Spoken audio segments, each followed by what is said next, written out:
Mia from LA. Please like and subscribe. Growing up, it was just me and my mom, who was a famous photographer working for big brands and celebrities. So you'd think, with a photographer parent, I'd have a beautifully documented childhood. Well, you'd be wrong.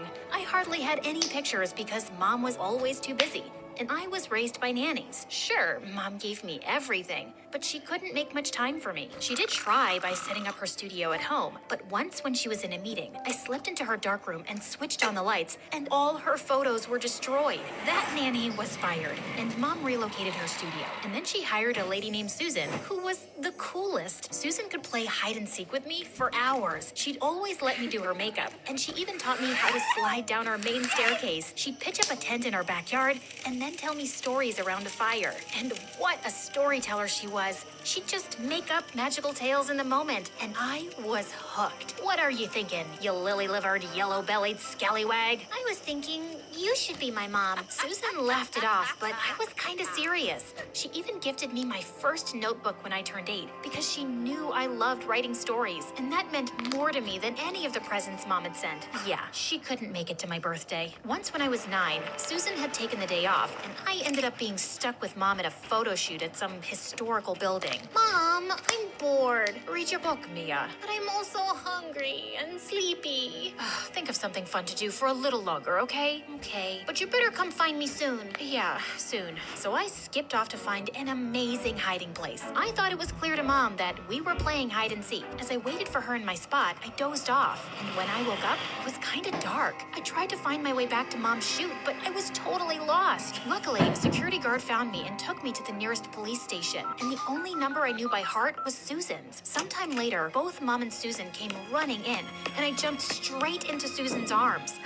Sweetie, you really scared your mom. Give her a hug. But I was so mad at her because she didn't come looking for me. Susan would have never let that happen. Soon after, in 5th grade, I came home from school one day to find a girl my age in the kitchen eating my cereal. Who are you and why are you here? And who eats cereal for lunch? I eat what I want when I want. You're not my boss. Now shoot. I was about to smack that thief in the face when Susan walked in, and she introduced the girl as Harper, her daughter. I didn't even know Susan had one, and I felt a pang of jealousy. Your mom has to travel out of town more often, so she's requested that I live here now, and I'm moving in with Harper. Isn't that great? I'm sure you two will get along wonderfully. I was certain that we would not. She was a nuisance. She threw away all my markers caps so they dried out, spilled juice all over my bed to make it look like pee, and gave my favorite shoes to a stray dog. But I only had to scream, and Susan would tell her off. Harper would tag along with us everywhere, and she'd glare at me and make comments under her breath when Susan was out of earshot. If you don't stop annoying me, I'll tell Susan to make you leave. She's my mom. If I leave, she leaves with me. Well, she likes me better. As if your mom pays her to spend time with you. You're just a job to her. I'd never really thought about it that way, but it was true. That didn't mean she loved me any less, did it? Soon enough, mom got Harper into my school. I was the top student in class, but she replaced me quickly. Her mental math was faster, her science projects were more inventive, and her creativity had the English teacher gushing. Usually, the person with the best story would be selected to read theirs out loud every week, and now it was always her. And one day when I walked into the living room, I saw Harper on the sofa with her feet up, watching TV, and the sight boiled my blood. I just didn't want her here. It's time for my show. Please leave. There's a TV in your mom's room. Watch it there. It's not your place to tell me what to do. What's that supposed to mean? I thought my mom was like family. That makes me family too, so deal with it. I snapped and dumped her bowl of popcorn on her head. She pounced on me, and as I was pushing her off, I sent her crashing into a table, knocking off a huge vase. Susan came running in at the noise, and she went bonkers on Harper. How could you do this? You know better. But Mom... No, Harper, I told you. You had to be perfect. Do you want to go back to the way things were? You get to go to a great school and live in a nice place. But if you can't appreciate that, then we leave today. I'd never seen Susan so mad, and I didn't want her to quit. Also, I felt a little bad for Harper. Wait, it was an accident. I tripped, and she was just helping me up. Susan calmed down, and after that day, things started getting better between me and Harper. Once we both backed off from annoying each other, we realized that we actually had a lot in common, especially our love for writing. And over time, we became like siblings who were constantly competing and arguing over dumb things. But we certainly didn't hate each other anymore. By the time we reached high school, Mom had expanded expanded her studios to several locations. She wanted me to take an interest in the business, and even though I pretended I didn't like tagging along, I actually loved the glamorous shoots and meeting celebrities. I even started hanging out with celebrity kids my age, and they were something else. They shopped in private malls and had front row tickets to every concert. And once I went to a party with a giant indoor wave pool, which was awesome. I'd often invite Harper to join us, but she never seemed comfortable around them. One night, we were at a burger joint when they decided it would be fun to break into an amusement park at night and operate the rides. Ah, that sounds fun, right, Harper? No it doesn't. It sounds illegal. Don't be such a buzzkill. You only live once, girl. Unclench your butt cheeks. Mia, this is a bad idea, and Mom would never approve. Yeah, so we're not telling her. I'll just text Susan and say we're staying at a friend's tonight. No, I'm going home. What a loser. Let's go, Mia. We had a blast at the amusement park and even narrowly escaped when a security guard turned up. We almost peed our pants laughing as we drove away, and it was such a thrill. But Harper had a sour face the next day. Just spit it out. What's your problem with my friends? They're fun and perfectly nice people. They're not nice. Haven't you noticed their comments on my appearance? They're just giving you some friendly fashion advice. They're being condescending, Mia. And they're reckless, spoiled brats who are just used to their parents getting them whatever they want. Okay, so my mom also gets me anything I want, Harp? Is that what you think of me too? No, of course not. It's different with you. But I caught Harper rolling her eyes when Mom got me a sports car for my 17th birthday. Also...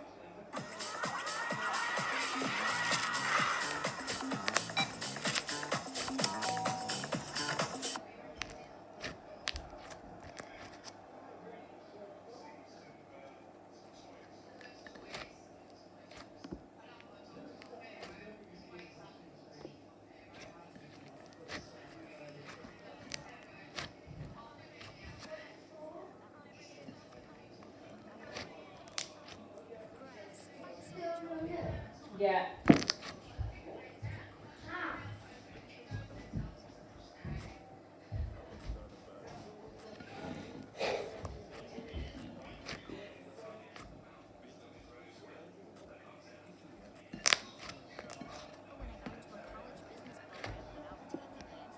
Because Mom knew the dean, and she got really pissed when my friends were over one day, and one of them knocked their drink over on Mia's laptop and fried it. Things were tense between us, but when I found out about a national story contest, I went straight to Harper with it, trying to get into her good books. Won't you be entering it yourself? Or maybe you can just win it anyway because your mom probably knows someone. Stop being so snarky. I haven't written something in ages, so no, I'm not entering. But you should, Harper. The winner even gets a scholarship to a great writing program. She finally agreed, and some weeks later, she sent off her story. And then one day, she burst into my room excitedly. Mia, I won!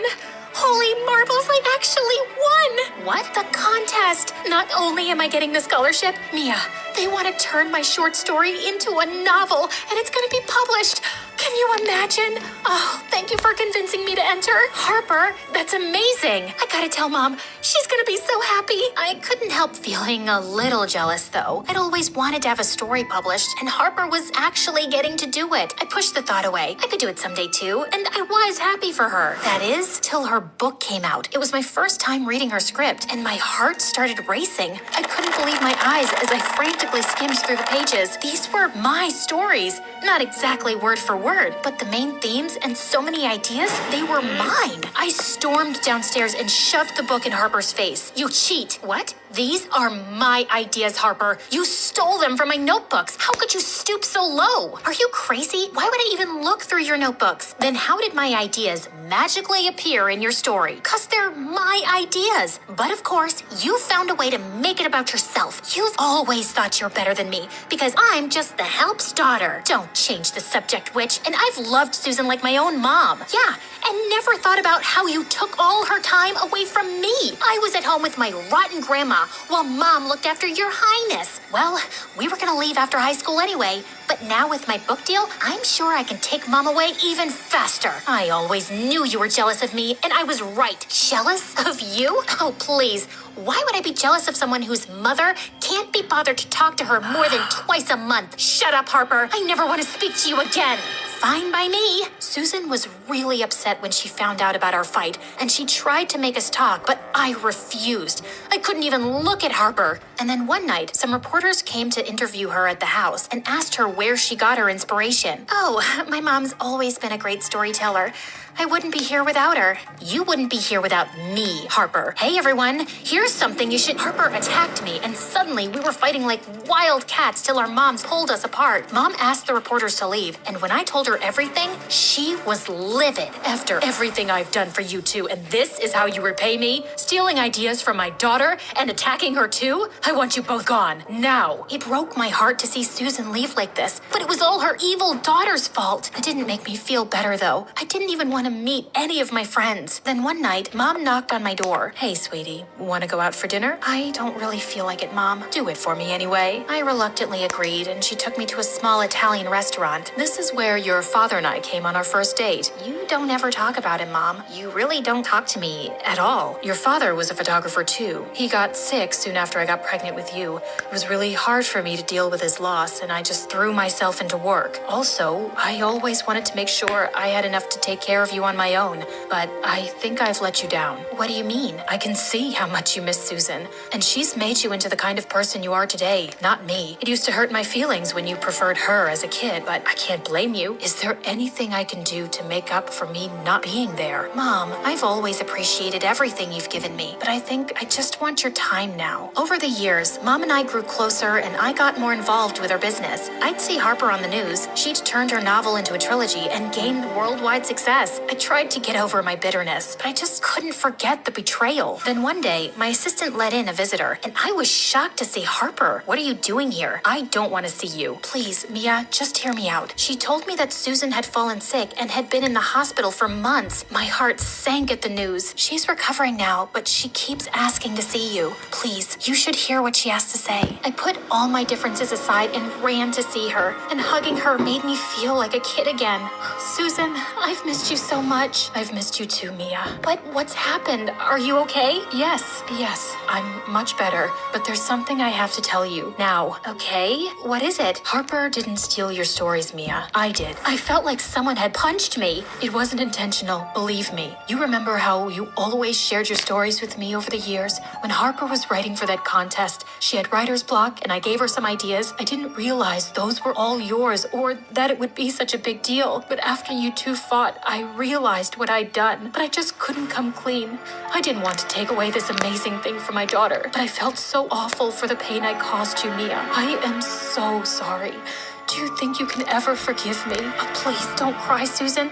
I just need some time to process this, okay? I sat outside her hospital room, still trying to wrap my head around everything. Just then, Harper joined me. Mom just told me a week ago, Mia. I really had no idea, but we can fix this. I can announce publicly that some ideas were yours and you can be given due credit. No, Harper, slow down. It's okay. You know what? Your mom inspired me to write stories too. I'm sure so many of my ideas came from her. It kind of feels right that they came back to you. And I'm enjoying being part of Mom's business, and I'm glad you've done so well for yourself. I'm glad you're happy too, Mia. And about all those things I said, I didn't really mean them. Me neither. Forget about it. Can we be friends again? As long as you bring your mom along.